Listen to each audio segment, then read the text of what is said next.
Welcome to Full Gear. A very long show. Exhausting. But I'm going to say this before I get started. Because I'm sure someone's going to wonder, dude, you just did a review of Overdrive, of Impact Wrestling, compared to this. Was it good compared to that? It was way better.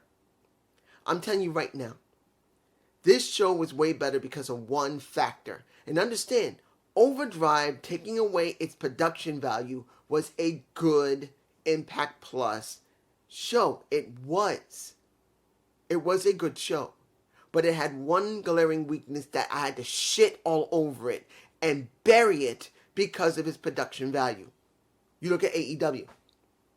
Take away how long the damn show was. It was 13 matches, I believe. 13, counting the kick. 13 matches with the kickoff show.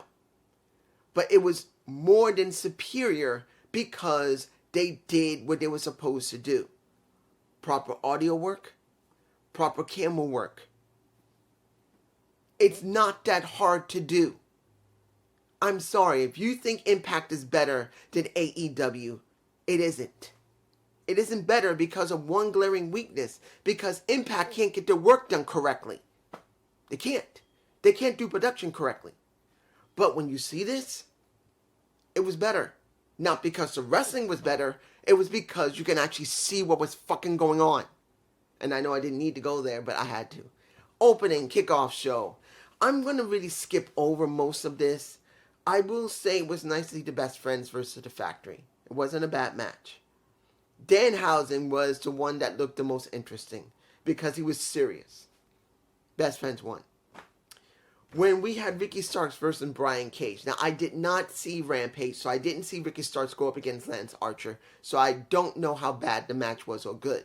I know that Ricky won, but here, Ricky again wins, I believe. Yeah, Ricky wins.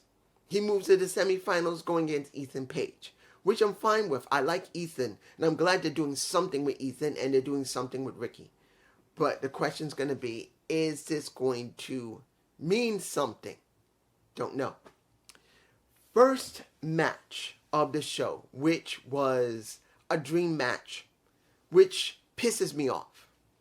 Guys, I'm not saying that the match was bad. It wasn't. Eddie Kingston managed to go up against one of his idols. What made Eddie Kingston was so happy. He didn't know how to contain himself. He was so nervous going up against Jun Akiyama. Akiyama.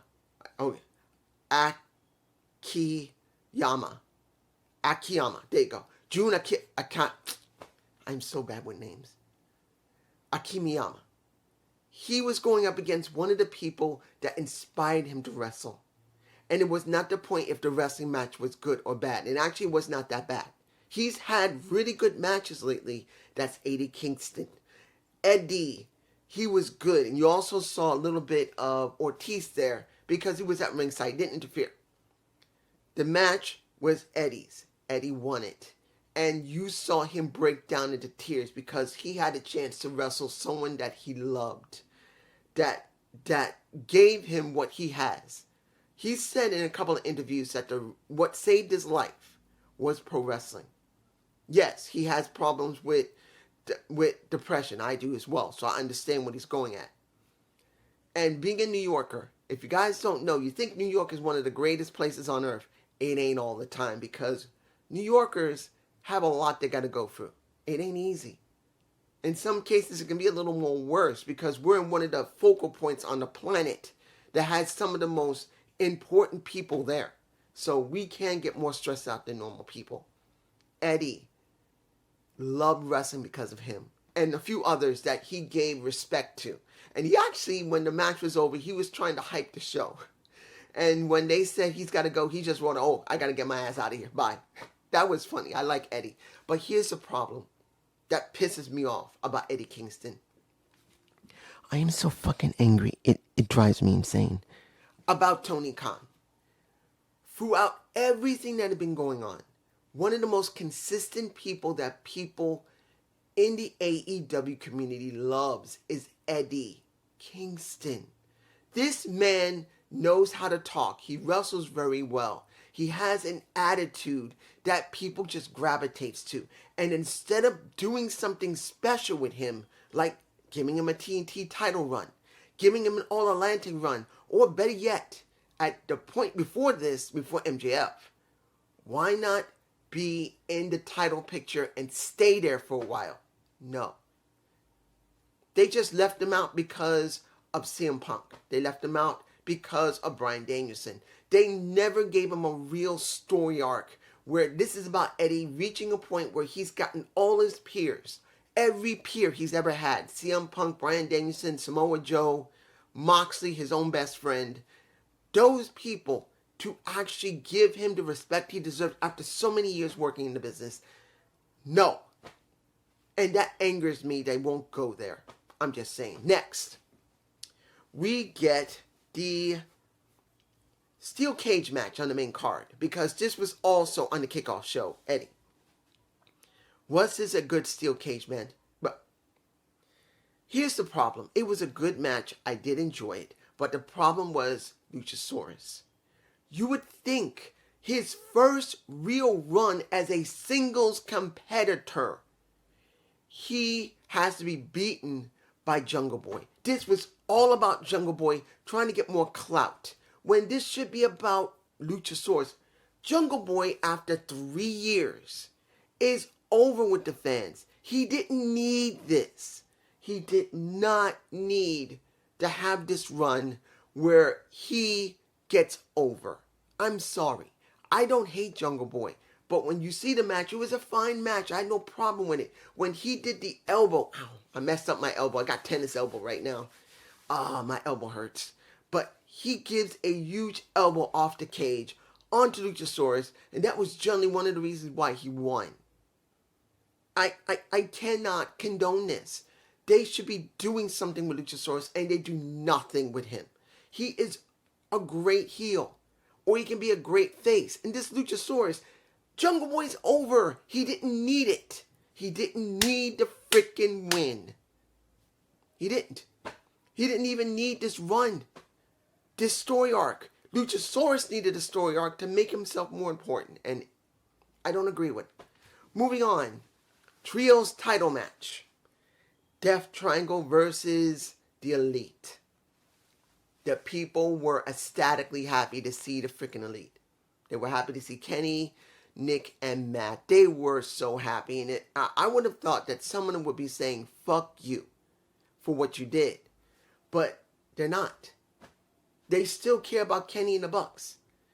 And the match showed it.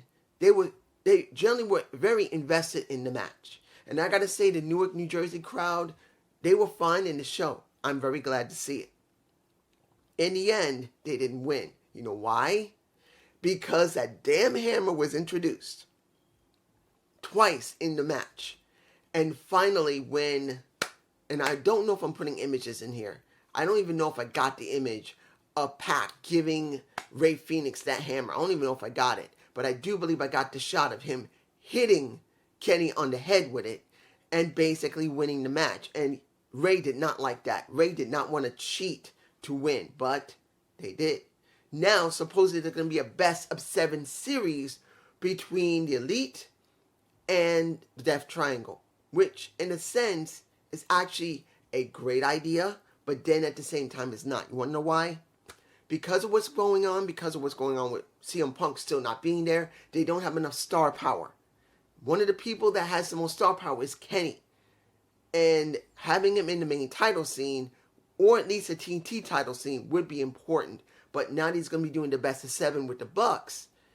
In a sense, that's hurting either the TNT division or the World Title division right now. But then it's actually a good thing, because due to the fact of what was going on with CM Punk, they're not going to be in an angle of the TNT or the World or ROH. So no one's going to start saying, oh, they're trying to get some type of special treatment. At least 1, they didn't win, which didn't show they had special treatment. But now 2, they are doing a best of 7, so they'll be stuck in that. No one's going to say that they're trying to do something else. So I do agree with it, but there is a cost Now, number 3. And this was a match I did not give a damn about, and it didn't look that great. But due to the fact of one person who was in this match who looked a certain way, and I do believe I will be putting some images, one of them is this. You see a Jade Cargill come out as Shitara of Thundercats. Shitara of Thundercats. I think I'll show her again in my face if I have another image of her. If it's the same one, you're going to see the same one. Guys, if you don't know what Thundercats, if you've seen the 2011 one, it's garbage. The 1986 version is superior, even if it wasn't perfect. And Shitara, the true Shitara, that was my girl. It was my girl. Not Wally Kit, not Wally Cat. Or one wasn't Wally. Wally Kit, I believe, was a female. It's been a while since I watched Thundercats. Shitara was my woman. I love Shitara. I always thought Tiger and her should have been together. Not her and Lionel, the way that was a little bit of interaction, but you get my point. She came out as Shitara. The match was not that great. It wasn't good, but it wasn't great. But I wasn't interested in the match at all. And worse yet, and this is where it gets hurt, she's now 42-0. She won the match, which completes the arc she was on, that she had a title taken by Nia Rose, stolen, and now she finally got it back. But then what does this really give a Jade Cargill? It would have been better that Jade lost the title and moved away from the TBS championship and start working on the AEW title. Not saying that she should go for it. I'm just saying that she should be in that picture now, and that she moves away from this title and lets someone else like a Selena Deeps or a Sheeta or a Statlander when they come back, or an Athena or a Ruby Soho when she recovers if she's still injured. That title could be freed up for other people that could be on the damn show, but they still threw it back on Jade. I don't agree. It's dumb. Next, the Fatal 4-Way for the ROH World Heavyweight Championship. Claudio Castagnoli. We got... You guys know who was in the match. But I'm telling you right now, this is more important than the main title. The main title, and I'm saying it now, the main title when you look at it is the workhorse title, is a mid-card title. This is the main title because of this match. When you see who was in it, when you see Sammy Guevara show that his potential is so good, even if you don't like him because he can be a dick and a prick and whatever the way he's acting, he's such a very good wrestler. And to see the interaction between him and Chris Jericho was good. Seeing that Claudio and Brian was hammering the hell out of each other was actually very good. In the end, Chris retains his title. He manages to slip through the madness of a Fatal 4-Way. That makes him the world champion, guys. Which does not help AEW. It doesn't. AEW does not have a world title. ROH has the world title, and worse yet, ROH is a debunked promotion. We just had a Fatal 4-Way with a champion who is more credible and legitimate than Moxley was. Moxley has been a Bret Hart. Not that he wrestled like him, but that's Bret. That is the IC title. This is world title. If I got an image of Chris, I'll put him in my face. He's the world champion for AEW. It doesn't make a difference if it's the ROH debunked title or the AEW title or even the TNT title. When he holds it, he feels legitimate. That's how it feels. Not that I'm happy about it. It's just how it is. Let's move on to number 5, which should have been higher on the card. I'm sorry. That's Britt Baker versus Soraya.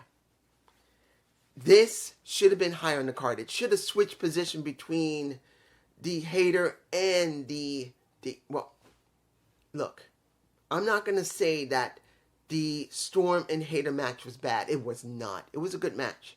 But I'm going to tell you right now, this should have changed places with it. It should have been higher on the card. It should have been. People were very invested in Soraya. she acted at one point like she couldn't function correctly, that she was shaking her hands like she did when she was with. If you've seen that video between her being in a tag match along with Sasha Banks, who gave a gunshot drop kick to her, and she was done. She was shaking like this. She couldn't feel her arms, nothing. Look what she did. She acted the same way. She made people worry about her. She acted like she couldn't feel her arms again, like it was when she faced Sasha Banks, when the match had to be stopped because she was done. Here, she faked it. And they ate that mess up. And it worked great. That was the best way to do it for her. That she had to play into what she had gone through 5 years ago to really make people understand that she's fine. Was it a great match? It was a good match. Doesn't mean it was great though, because as it stands, you could tell she's still a little rusty. She's rusty a little bit. You can see when she was running the ropes, she was fine at first. Then it slowed down. And it looked like she had to slow down a lot. Well, maybe I should take that back. Because she did seem a little sloppy. But I think she slowed down for Britt, because I don't think Britt was at the level she was. And I'm not even saying that Soraya was great in the ring. She wasn't.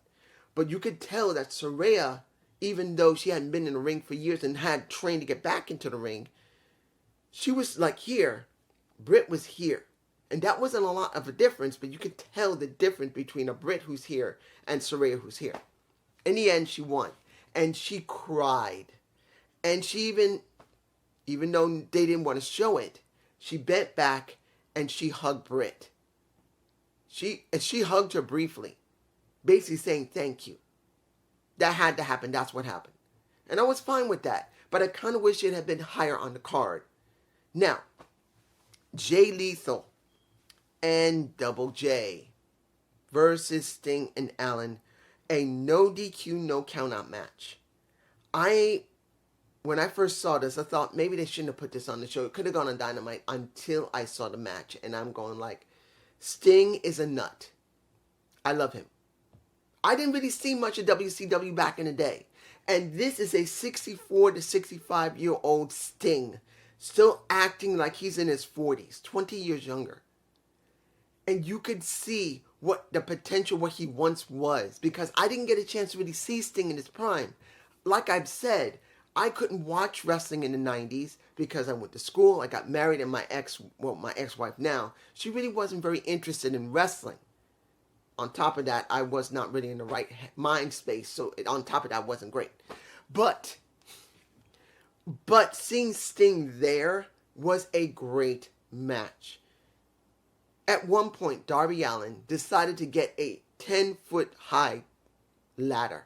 He wanted to jump on top of Jeff Jarrett. And guess who stopped him? Satnam Singh positioned himself at the right place to catch him literally out of the air before he hit the ground. And then carried him onto the ramp and splattered him on the damn ramp. That, guys, was one of the most ridiculous spots I've seen. And the trios title, that was a lot of spots that I know that just Alex is going to go crazy over. I'm not a spot guy. I say this now. I am not a big spot guy. I like a well-balanced match that does have some spots, has some good grapple wrestling, and a lot of psychology. A three-pronged attack. But when spots are done correctly, I will acknowledge them and I like them. In this situation, I've never been never really cared much about Satnam. But in this situation, he was used correctly when he caught Darby out of the air. Yes, he also caught Jay Lethal before he hit the ground because he was about to get splatted from Sting, which he did get splatted because he jumped and Satnam couldn't stop him because it was too heavy. Because Jay as well as Allin are much lighter guys. And he got splattered along with Jay trying to save Sting from splatting himself. But this was one hell of a match. It wasn't perfect though. Some of it was sloppy. But it was okay. I had no problem with it. And who won it again? Let me give it to you like this. Uh, it was Allen and Sting, because I forgot. There's so much I'm trying to remember. But guys, if that happened again, I would not be having a problem with it. I would enjoy it. Now, here's a match that I didn't fully understand. The TNT title match. Don't think I didn't forget. I wasn't forgetting. Powerhouse Hobbs versus Wardlow versus Samoa Joe. And at first, I'm going like, why wasn't the television title up for grabs? I thought they would have used both. That would have been good. But no. And as the match went on, it wasn't a bad match. I'm going like, there's no way they're going to let Joe win this. It's going to probably be Wardlow to retain. I did not see Hobbs winning. There was no way Hobbs was going to win. Even though he's been looking great, I just don't believe he was going to win it. I felt Wardlow was, but they let Joe win as a double champ. He is now the TNT champ and the television champ. There's only one reason, well, it's one of two reasons. They just didn't believe Wardlow needed the titles anymore. Needed the titles. Look, when you look at Wardlow, he really hasn't gotten anywhere. They made him cold. He should have been doing something more substantial. He hasn't had anything substantial, even though he did talk on Twitter saying, I am substantial. Well, you're working with Powerhouse Hobbs. I'm sorry. That's not substantial. I like Hobbs. He is good, but he doesn't have the power like someone else, like a Mox. Not like a Chris Jericho. He doesn't. It's not like Eddie Kingston was going to go up against him, who is really popular and hot right now. No. They haven't put him up against Eddie. So what do we get? This. So they just see that Joe is now a double champion. They got one or two things they're going to do. He's going to defend both titles, or they're going to unify the titles, which I don't think they'll do. So they're just going to have him doing double work. I'm just saying. I'm not happy about it, but I'm not sad either. I'm just saying. Now, the interim women's title, Jamie Hayter versus Toni Storm. Look, I love me some Hayter. I mean, Storm is gorgeous, but I love me some Hayter. I love her music, and love me some Hayter. Like everybody else, we loved Jamie Hayter. We have been wondering when is she going to break away from Britt and is going to be on her own and have a feud with her. But there was no feud. So that means they've done nothing with her, but people have been growing more and more interested in her until this match finally happened. Did I believe Jamie was going to lose here? No. There was no way that Jamie was going to lose here. She had to win. I won't lie. I will say that if she didn't win, it would have had to be because something Britt did or Rebel did to mess it up. It was the only other way that she could lose and not get hurt. But in this situation, Rebel tried to help. She got ejected. Then Britt got dressed up, hit her face, nailed a Tony, who already had a broken nose by now, bloody nose, and probably now a broken one. And that gave her the opportunity to win it. And everyone in that place erupted with joy. They wanted her to win. They wanted Jamie to win. And now Jamie Hayter is the current interim champion. But is that temporary, or is that essentially, when it comes down to it, she had to win, and I'm glad she did win. But the question, like I said earlier, will she be a temporary champion, or will she last a while? That's going to be a big question that we need to know, particularly when Thunder Rosa comes back. I'm just saying. Next, the Acclaimed versus Strickland and the Keith Lee. I had been waiting for this match because I felt 100% that it was time for Lee and Swerve to break apart. It had to happen. This was long overdue. I know. Everyone wanted to see Swerve and Keith just to do another round with the Acclaimed. I felt only 2 matches were needed, not 3, but they had to have 3. The match was very good, and when you see Bowen is so over. Everyone loves Bowen so much, and Caster. They are so over. And when you see the match, it was a damn good match. Daddy Ass was not there. He was left out. He did come out later, but he basically did not really come out at first. when you see how Boeing was operating, because he was saying that his arm was still messed up, and ow. Like I said, I got tennis elbow. I don't do tennis, but I got it. It's all right here. Hurt it somehow. But when you see how Boeing did the match, he did a very good match, always saying that his arm was completely jacked. That was the goal, to make him have a lot of sympathy so he would be the center of it, which he was. And everyone just played into it. You saw Swerve. And here, again, Swerve looked good. He actually sold. I've always said I've never felt that Swerve Strickland could sell very well. Either because he didn't want to, or he didn't know how to. He sold pretty well here. It wasn't perfect, but it was selling, and I'm glad he did sell pretty well, because it really helped the match. In the end, and I believe I got a shot of it into my face, by the time the match was all over, let me give you like this. Swerve did get those pliers, and I do believe I have a shot of it into my face. I don't think I showed the other image. Then, when Daddy Ass came out to stop him, and all the refs ejected Daddy Ass, Swerve goes into the ring. Everybody's still outside. He's got the pliers. He hands it to Keith, and he goes, "Nope, I'm not doing it." And what does he do? He smacks the taste out of the mouth of a Keith Lee, who's going like, "Bitch, you did not just do that." And then he walks away. He leaves the match. He says, "Fuck y'all, I'm going. I'm gone." And he walks off and leaves Swerve by himself, which he gets his ass destroyed by the Acclaim, which it had to happen. I'm perfectly fine with this, and I'm hoping now that means they're doing this. I don't know how they're going to structure it, though, because I don't know if Swerve is going to come and attack Keith out of nowhere. That's what I think will probably be the best option, because if they talk in the ring and they try to hammer it out, and then Swerve attacks after that, I think that's just a cop-out. I think the best option would, because Swerve just got screwed by Keith. Keith is doing an interview with Renee, and then Swerve attacks him, grabs something, nails him in the back of the head with it, and beats the living shit out of him. That would be the best thing I believe will happen this Dynamite, if it does even happen that way. That's just me, guys, down below. And finally, now, if I'm forgetting anything, I am so sorry. But MJF versus Moxley. The devil had help.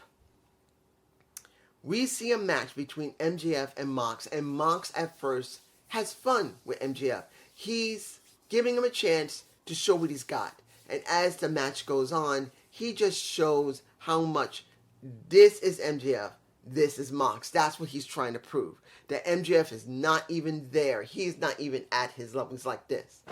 And MJF plays up his left knee. He's done this before, where it's been his shoulder or his knees. Usually his left or right leg is usually where he tries to sell the most. And he sells it like a violin. He's going like, please believe me, with his violin in his mouth. You see, I'm tired.